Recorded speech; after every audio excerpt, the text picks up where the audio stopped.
दूसरे दिन पापा घर आ गए। उनके आते ही मम्मी ने मायके जाने का मन बना लिया। वो मुझे भी अपने साथ ले जाएगी, यह सोचकर मैं मन ही मन खुश हो रही थी। लेकिन वह मुझे अपने साथ नहीं ले गई। मम्मी पापा से यह बोलकर अकेली ही चली गई कि मैं मायके जा रही हूँ। माँ की तबीयत खराब है। मैं 2 दिन के बाद खुद ही आ जाऊंगी। मैं गाल सहलाती ही रह गई थी। और आज पापा रवीना की बदतमीजियों पर कोई ध्यान न दे रहे थे।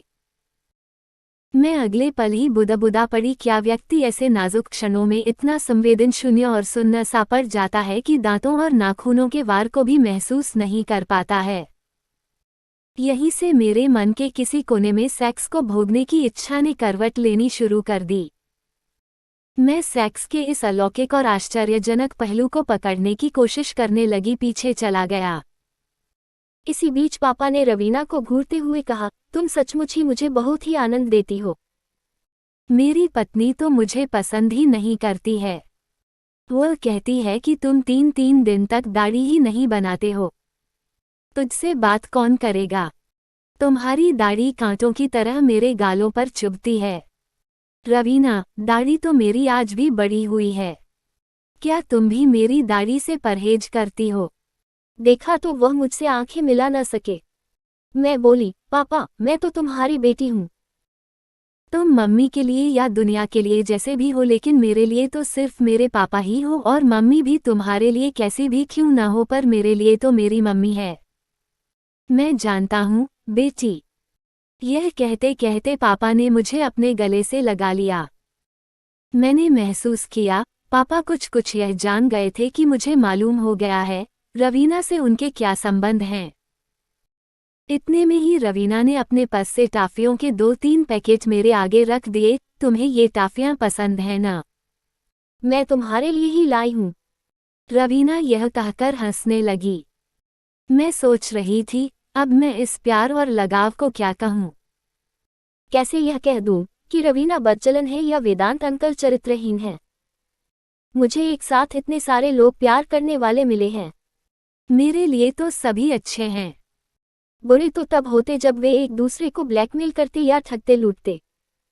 वे तो जिंदगी को जी रहे हैं, वह भी बड़े ही सलीके से। मम्मी पापा के साथ रह भी रही है और अपने तरीके से जी भी रही है। पापा भी मम्मी के साथ रह रहे हैं और अपना जीवन भी जी रहे हैं। घाटे में कोई है तो वह मैं हूँ। मुझे मम्मी पापा की दोहरी जिंदगी के साथ आए दिन समझौता करना पड़ता है। मुझे डर है कहीं मैं भी दोहरी जिंदगी जीने की आदी न बन जाऊं। इतने सारे लोगों का प्यार किसी दिन मेरे लिए धीमा जहर भी बन सकता है। मैं अभी और सोचती इतने में पापा बोल पड़े, बेटी तुम अपनी पढ़ाई करो, मैं रवीना को बस स्टैंड तक छोड़ कर आता हूँ। Yes papa. मैं यह कहकर एक किताब रैक से खींचकर पलटने लगी। दूसरे दिन मैं स्कूल आई तो माधुरी गेट पर ही मिल गई। वो एक लड़के से हंस हंसकर बातें कर रही थी। मेरे संस्कार ही ऐसे थे कि मैं जिस किसी स्त्री पुरुष या लड़का लड़की को हंसते बोलते देखती तो मैं उनके संबंधों को लेकर सशंकित हो उठती। मेरा सोचने का नजरिया ही बदल गया था, हालांकि पहले मैं ऐसी नहीं थी। तभी मैंने देखा वह लड़का कोई और नहीं बल्कि किशोर है, जो बातें करते करते माधुरी का हाथ थाम लेता है। मैं उन्हें नजदीक आते ही चाहक पड़ी। हेलो माधुरी, कैसी हो? माधुरी मेरे गाल पर एक प्यार भरी चपत लगाते हुए बोली, जब मैं कहीं बाहर जाती हूँ तभी तू मेरे घर आती है। यह किशोर है, मेरा बेस्ट फ्रेंड। माधुरी ने किशारे की ओर इशारा करते हुए कहा तो मैं हंसने लगी। क्या किशोर को मैं नहीं जानती कि तू परिचय करवा रही है? हाँ, किशोर तेरा बेस्ट फ्रेंड है, यह मुझे मालूम नहीं था। मैं यह कहते कहते चुप लगा गई। किशोर मुझे ही एकटक देख रहा था। उसकी आंखों में शरारत थी। तभी वह आंख नचाते हुए बोला, माधुरी तुम्हारी यह सहेली तो बड़ी ही सुंदर और स्मार्ट है, को मुझ पर जाहिर नहीं होने देना चाहती थी, जबकि मुझे सब कुछ पता था। मैं मम्मी के जाते ही विचारों में खो गई। बाहों का स्पर्श क्या इतना आनंददायक होता है कि उसके बिना माधुरी जी नहीं सकती है। मम्मी मुझे अकेली छोड़कर वेदांत अंकल की बाहों के स्पर्श का मजा लूटने चली गई। रवीना पापा के बिना नहीं रह पाती। क्या आइसक्रीम और बर्फी से ज्यादा स्वाद साथ साथ सोने में होता है? मैं नहीं मानती। यह सब झूठ है। जीवन के सारे सुखों से भी बढ़कर जिस्मानी सुख भला कैसे हो सकता है? मैं यह सोचते सोचते झपकी लेने लगी तो मुझे अचानक ही याद आया कि मुझे तो अभी खाना भी खाना है। मैंने उठकर फ्रिज खोला, खाना निकाला। भूख तो उतनी थी नहीं। एक आध रोटी खाने के बाद थाली एक तरफ सरकाकर बिना हाथ धोए ही बिस्तर पर निढाल पड़ गई। मैंने कांपते हाथों से दरवाजा खोल दिया। वो यही कोई 20-21 का स्मार्ट युवक था। भय और दहशत के मारे वह थर-थर कांप रहा था। उसके चेहरे से बेचारगी टपक रही थी। वह कांपते पांवों से अंदर आया और धम से सोफे पर बैठ गया। एक गिलास पानी पिला दीजिए, सुबह से ही प्यास लगी है। मैंने लाइट जलाई और जाकर एक गिलास पानी ले आई। वो एक सांस में गिलास का सारा पानी पी गया। फिर बोला, एक गिलास और। अब समझ में आया जान कितनी प्यारी होती है। अब तो अंदर बैठी हैं न, बाहर भेड़ बकरी की तरह लोग एक दूसरे को काट रहे हैं। मैं जाने कैसे बच गया। वो कल 3 गिलास पानी पी गया तब कहीं जाकर कुछ सामान्य हुआ। मैं पलंग पर बैठती हुई बोली, आप इधर फंस कैसे गए? अरे कुछ पूछिए मत। मैं इधर मम्मी की साड़ी एक दुकान पर लौटाने आया था। दुकान से साड़ी लौटाकर जब बाहर निकला तो सारा दृश्य ही बदल गया था। चारों तरफ आपस में लोग मर कट रहे थे। मैंने पास खड़े एक आदमी से पूछा तो उसने ही बताया कि यहाँ से जल्दी निकल लो। इस इलाके की एक मशहूर ऐतिहासिक मस्जिद को कुछ धर्मांधों ने गिरा दिया है। यह इलाका मुस्लिमों को है, बमौत मारे जाओगे। मैं दूसरे रास्ते से किसी तरह भागता हुआ इधर चला आया। इधर तो और भी ज्यादा मारकाट मची हुई थी। तभी पुलिस आ गई। लोग अपने अपने घरों में घुस गए। मैं आपके मकान की दीवार फांदकर एक कोने में जाकर छुप गया। ईश्वर भला करे, आपने मुझे अपने यहाँ शरण दे दी। अरे ऐसी कोई बात नहीं। आप सोफे पर इत्मीनान से लेट जाइए। मेरे यह कहते ही वह युवक बोला, आप कहाँ सोएंगी? मुझे तो अंडरवियर और बनियान में सोने की आदत है। कोई बात नहीं, मैं बत्ती बुझा देती हूँ। कोई दूसरा कमरा नहीं है, मैं वहीं सो जाता। आपके कमरे में मुझे सोना अच्छा नहीं लगता। यह शर्माते हुए बोला। कमरा तो है, लेकिन उसमें ताला लगा हुआ है। मैं पलंग पर लेट जाती हूँ। यह कहते कहते मैंने बत्ती बुझा दी। युवक का व्यक्तित्व काफी प्रभावशाली था। चौड़ी छाती, भुजाएं गठी हुई, आंखों में गजब का यौन आमंत्रण था। पुरुषोचित सौंदर्य से वह पूरी तरह लदा हुआ था। मैं उसके बारे में ही सोचती हुई सो गई। रात के कोई 2 बजे बाहर घूम रही पुलिस के जूतों को आवाज सुनकर मेरी आंख अचानक ही खुल गई। मैंने सोचा, जब जाग गई हूं तो क्यों न पेशाब कराऊं। तभी दरवाजे पर दस्तक हुई। मेरा अंग भय के मारे कांप गया। मैंने नाइट बल्ब जला दिया। युवक भी जाग गया था। मैं पलंग से उठने लगी तो उसने कहा, आप दरवाजा खोलने जा रही है। दरवाजा भूलकर भी मत खोलिएगा। पुलिस गश्त लगाकर चली गई है और बाहर हिंदू मुस्लिम आपस में कट मर रहे हैं। मैं खिड़की से सब देख रहा हूँ। इतने में दरवाजे पर फिर दस्तक हुई। मैं डर के मारे दोहरी हो गई। दरवाजे पर हथेलियों की थपथपाहट बढ़ती ही जा रही थी। तभी कुछ लोग मेरा दरवाजा तोड़ने लगे। युवक सोफे से उठकर दरवाजे के पास आकर खड़ा हो गया और चिंतित होते हुए बोला, ये लोग काफी संख्या में हैं। दरवाजा तोड़ सकते हैं, लेकिन डरने की कोई बात नहीं है। कोई हथियार है तो ले आइए। मैं दौड़ी दौड़ी बरामदे में आई और बांस की 2 मजबूत बल्लियां लेकर कमरे में आ गई। युवक ने उन बल्लियों को दरवाजे से लगाकर कहा, बल्लियां काफी मजबूत हैं, मैं इन्हें मजबूती से पकड़कर बैठ जाता है। युवक में अदम्य साहस और जोश था। दरवाजा टूट गया, लेकिन उसने बल्लियों को नहीं छोड़ा। पर भीड़ तो भीड़ होती है। बाहर से जोरदार धक्का लगते ही एक बल्ली उसके हाथ से छूटकर गिर गई। युवक पसीने पसीने हो गया। इसी बीच पुलिस आ गई तो दंगाइयों की भीड़ वहां से भाग गई। हमारी जान में जान आई। युवक बोला, शायद हम मरते मरते बच गए। आप पलंग दरवाजे से सटाकर लगा लीजिए। पलंग का सहारा पाकर दरवाजा गिरेगा नहीं। मैंने पलंग खींचकर दरवाजे से सटा दिया। फिर युवक से बोली, ये हिंदू मुस्लिम आपस में लड़ रहे हैं, एक दूसरे को जान से मार रहे हैं, क्या यह सही है? एक मस्जिद ही गिरी है ना, आपस का प्यार तो नहीं गिरा है। चंद धर्मांध हिंदुओं ने मस्जिद को गिराया और ये मुसलमान पूरे हिंदू समाज को दुश्मन मान बैठे हैं। क्या ये सभी के सभी कट्टर और धर्मांध नहीं है? अब बहस करने से क्या लाभ?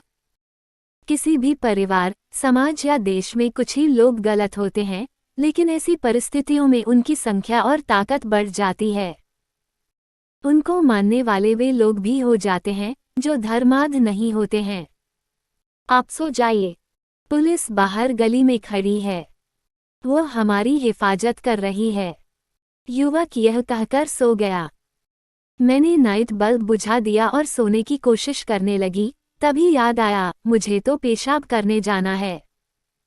मैं यह सोचते ही पलंग से उठ खड़ी हुई। ऐसे हालातों में दिमाग कहाँ काम करता है। मैं उठते समय बत्ती जलाना भूल गई। अंधेरे में जैसे ही 2-3 कदम बढ़ी, सोफे से पांव जा टकराया और मैं धड़ाम से युवक के ऊपर जा गिरी। मेरे पांव में काफी जोर से ठेस लग गई थी। मैं चाहकर भी उठ न सकी। युवक हड़बड़ा कर उठ बैठा और घबराई हुई आवाज में बोला, यह क्या कर रही हैं? आप बत्ती जला ली होती। शायद आपको चोट लग गई। हाँ, मुझे जरा सहारा दीजिए। मैं पेशाब करने जा रही थी तो सोफे से पांव टकरा गया और आप पर गिर पड़ी। मेरे यह कहते ही उसने मुझे अपनी बाहों में उठाकर पलंग पर सुला दिया। फिर उसने बत्ती जला दी। आप उठना चाहिए था। यह कहकर वह मेरे पास ही बैठ गया। अब मैं उसे ही एकटक देख रही थी। उसकी मर्दानी बाहों का पहला पहला स्पर्श सचमुच ही मुझे आत्मविभोर कर गया था। मैं कैसे उस आनंद और स्पर्श का वर्णन करूं, शब्द ही नहीं मिल रहे। माधुरी की बात अब मेरी समझ में आ गई थी। मेरे जिन जिन अंगों को युवक ने छुआ था, उन अंगों पर बार बार मैं अपनी उंगलियां ले जाकर फिरा रही थी। मुझे इससे आत्मसंतुष्टि मिल रही थी।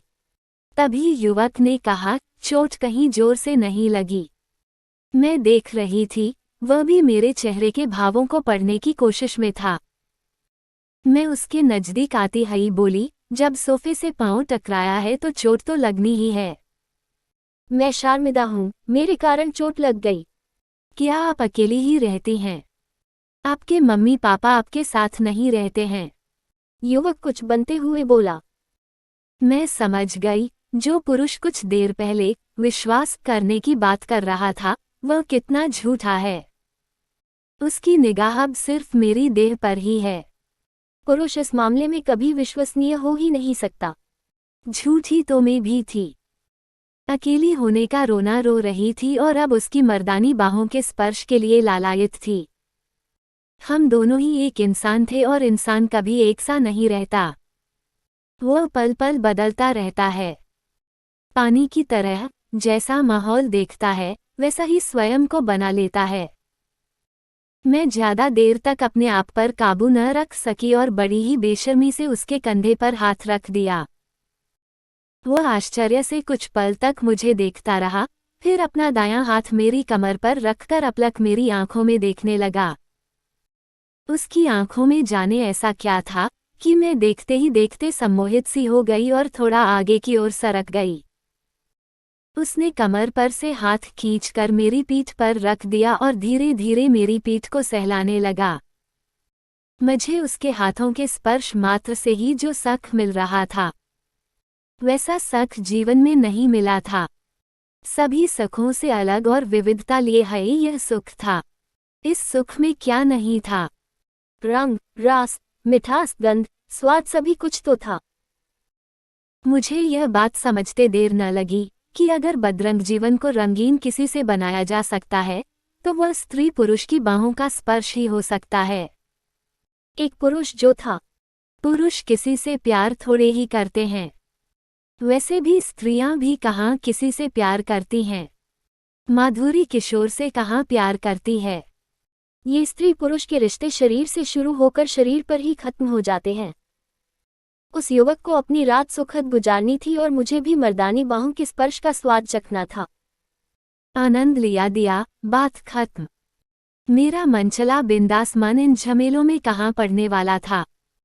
मैंने एक झटके में ही रात के मधुर क्षणों को झटक दिया और बाथरूम की ओर बढ़ गई। दूसरे दिन माहौल में काफी सुधार आ गया था। क्यों का असर कहीं भी नहीं था। लोग आ जा रहे थे। सड़कों पर फिर से चहल पहल शुरू हो गई थी। लेकिन मैं जाती भी तो कहाँ। स्कूल आज भी बंद था। मैं खिड़की के पास आकर खड़ी हो गई। दंगे के बाद की स्थिति कितनी भयावह और दयनीय हो गई थी। सड़कों और गलियों की दीवारों पर खून के धब्बे साफ दिखाई दे रहे थे। दंगाइयों ने अच्छी खासी दुकानों को तोड़ दिया था। मलबा सड़कों पर बिखरा हुआ था। दुकानदार बाहर आंखों में सूनापन लिए हुए अपनी क्षत विक्षत दुकानों को देख रहे लो थे। उनमें कुछ घायल भी थे। किसी ने सिर पर पट्टी बांध रखी थी तो किसी ने हाथ पांवों में। यह तो खुदा का शुक्र ही था कि हमारी कॉलोनी में मुस्लिम आबादी ज्यादा होते हुए भी अधिक खून खराबा नहीं हुआ था। इसका एक कारण शायद यह भी था कि हमारी कॉलोनी के मुस्लिम परिवार सुशिक्षित थे। शिक्षा धर्मांधता का नाश करती है, कट्टरपंथी बनने से रोकती है, यह मेरी अपनी मौलिक सोच थी। शायद उन्हें यह पता था कि मस्जिद गिराने की उपज धर्मांधता के हाथों ही हुआ है। मस्जिद को सारे हिंदुओं ने मिलकर नहीं गिराया है, बल्कि चंद धर्मांधों ने गिराया है। इतने में मेरी नज़र सामने सड़क पर चली गई। सफ़ेद रंग की गाड़ी हवा से बात करती हुई इधर ही चली आ रही थी। मैं समझ गई, यह मम्मी की गाड़ी है। इतनी तेज गति से गाड़ी वही चलाती है।